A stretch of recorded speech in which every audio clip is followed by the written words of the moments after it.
da unidade 5. Nessa unidade nós trabalharemos o tema treinamento. Treinar é educar. No nosso dia a dia nós precisamos passar por momentos de treinamento, conhecendo aquilo que a gente estava falando na unidade anterior, de conhecimento, habilidades, atitudes. A perspectiva de conhecimento, nós precisamos entender como os nossos funcionários estão, como estão as pessoas ao nosso redor, o que elas dominam, avaliar o desempenho delas, observar que, de repente, o que essa pessoa precisa é de uma capacitação orientada, é de uma assistência direta. As pessoas nas nossas vidas, elas são muito importantes, nas organizações, muito importantes. E nós precisamos manter as pessoas. A perspectiva do treinamento nos ajuda a manter pessoas na organização, porque se nós temos uma pessoa com melhor performance, com melhor desempenho na organização, ela vai se sentir melhor. Ela vai sentir que aquilo está sendo útil para a vida dela, que isso tem sido bom, que o desempenho das pessoas ao redor tem fortalecido o posicionamento dela e ela se sente bem. Então, ela vai tentar fazer da melhor forma sempre as funções que ela exerce. O treinamento pode ser para o equipamento tecnológico, né, que ela pode não estar dominando. Então, uma das coisas que a gente hoje ignora é o treinamento para o melhor uso do smartphone, uma coisa que precisa ter investimento. A gente precisa deixar de pensar que as pessoas precisam aprender sozinhas. Aprender sozinho é um comprometimento que a organização traz para si. Porque se é para desenvolver as funções na organização, eu preciso ensinar isso. Às vezes a gente quer considerar que isso é público e notório, todo mundo precisa saber. Esse é um grande dilema. Sempre há uma acusação de que você deveria ter aprendido na escola. Isso não está de acordo com o que esperamos, qual que é a nossa expectativa. E dentro dessa rotina, dessa organização de o que treinar, como treinar, eu queria abrir um espaço aqui para falar sobre o treinamento em nível de formação superior. Na faculdade, há sempre esse dilema. Será que a faculdade não está formando mais pastores como antigamente? De fato, a faculdade não forma os pastores como antigamente, porque as demandas nem são as de antigamente, não é isso? Mas existe esse dilema sempre, porque a pessoa que recebe uma capacitação orientada, ela foi capacitada em algumas competências, ela domina o conteúdo, mas ela não recebeu a prática do treinamento no trabalho. O treinamento do trabalho é fundamental, o que a gente chama de on the job. E aí, esse é o treinamento que nós consideramos assim para treinamento inicial. Quando uma pessoa chegar para trabalhar com você, coloca ela para trabalhar lá. Leia aí esse material. Fica aí. Não, se a pessoa chegou, você tem que dedicar tempo a ela, inseri-la na função, apresentar as pessoas, mostrar como deve ser o trabalho dela. Assim, depois você pode, de fato, cobrar o que foi ensinado. Lá na sua organização, lá no seu rebanho, lá onde você quer que ela trabalhe, é você que está liderando aquela equipe, que sabe quais são as demandas, as necessidades. Então, você precisa ter tempo para orientar esta pessoa. Isso te economiza tempo. Porque se você dedicar e treinar, a pessoa vai conseguir executar bem as suas funções. Ela vai desenvolver uma capacidade proativa a partir do que ela aprendeu. E ela vai se sentir responsável, conhecendo quais são as metas pelas quais ela será avaliada. A adaptação de novos empregados nós temos vários estudos que vão comprovar que um empregado passa por um processo de adaptação. A gente tem um ciclo nisso. Ele precisa conhecer qual é a cultura organizacional, como as pessoas reagem, qual é a história da organização. E quando nós nos dedicamos a inseri-lo com essa sutileza, esse cuidado de adaptar, ele se torna uma pessoa mais apta a desenvolver as suas atividades.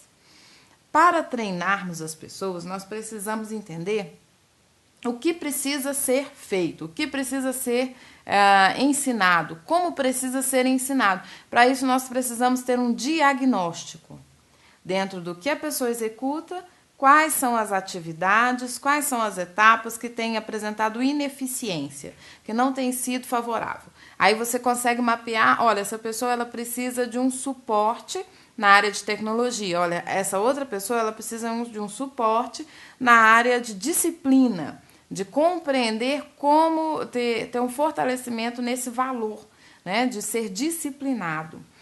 Então, nós vamos ter uma supervisão mais orientada com ela e vamos ensinar a ela como desenvolver hábitos saudáveis, disciplinares.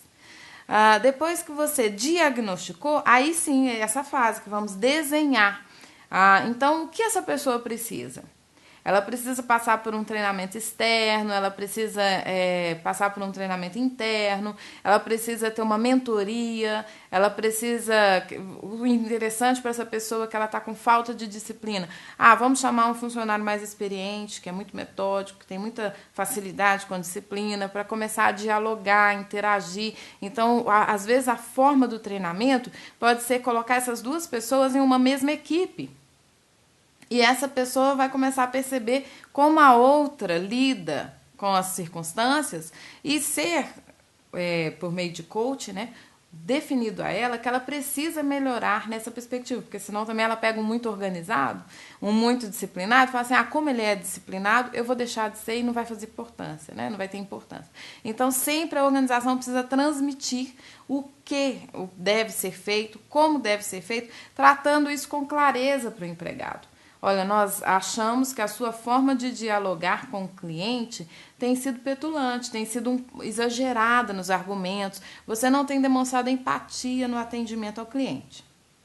Em uma padaria, por exemplo, né? E aí a gente inicia um treinamento orientado na empatia, na responsividade, na forma de abordar o cliente. Definiu, diagnosticou bem, desenhou como deve ser o treinamento, que esse desenho também envolve o treinamento, nunca é um momento apenas, ele sempre vai ter avaliação, ele sempre vai ter revisão do que foi planejado. Aí nós começamos então a fazer efetivamente o treinamento, né? E depois desse momento de implementação, passamos à avaliação, que é verificar se esse treinamento foi adequado ou não, se o que era pretendido na melhoria de performance do funcionário foi alcançado. E desta forma, nós podemos observar se será necessário novos treinamentos, qual que é o ciclo de aprendizagem que esse funcionário precisa ter. Isso precisa estar de acordo e a gente observar como é a cultura organizacional. A cultura da organização precisa ser favorável para que o funcionário tenha liberdade de aprender a aprender. Estamos em constante aprendizado, não temos ilhas de poder, não somos prepotentes a dizer que sabemos tudo. Só que em algumas organizações vemos funcionários que se acham prepotentes o suficiente para dizer que são impecáveis, né? E nós somos falhos. Então a gente precisa ter uma cultura organizacional saudável na perspectiva de que aprender é bom, né? Isso é salutar. O caso do seminarista, e aí tratando especificamente assim, a faculdade não formou o pastor que eu queria, né?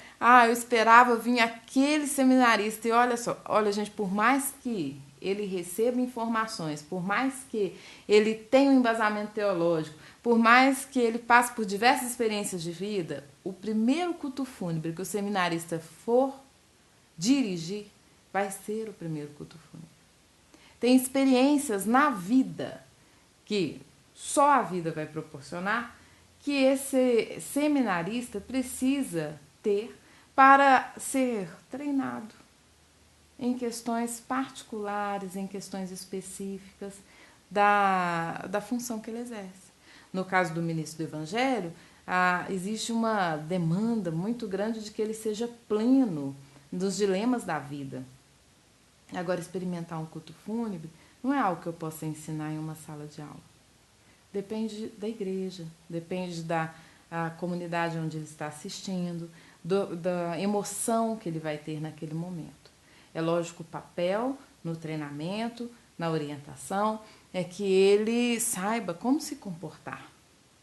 Mas saber lidar com as emoções, saber articular aquele conhecimento, ter habilidade para lidar com crise, saber aconselhar naquela circunstância, é algo a ser desenvolvido constantemente e que a maturidade contribui. Nesse sentido, uma das coisas que a gente observa, né, que é um treinamento que a gente tem quando vem um novo convertido para a igreja. Aí, qual que é o treinamento que nós fizemos? Pulseirinha, 5 cores, né? Aí a pessoa aprende a falar de Jesus. Então, ela vai para o primeiro mutirão dela e ela vai falar de Jesus e ela fala mesmo, porque ela está motivada ali, empolgada, né? Nem sempre ela consegue transmitir ao outro tamanha empolgação, né? Mas ali a gente deu um treinamento de evangelismo. Esse foi o primeiro passo. Depois disso, a gente vai trabalhar com a pessoa e ela aprendeu, aquilo ficou firme na mentalidade dela. Agora nós vamos desenvolver, temos outra etapa de treinamento, nós vamos desenvolver uma vida em constante testemunho, que é a maior ferramenta de evangelismo. É um grande desafio, é um trabalho da igreja, é um trabalho da nossa comunidade de fé e prática. Treinamento não acaba, a gente tem que sempre ter consciência de que estamos aptos a aprender, a aprender.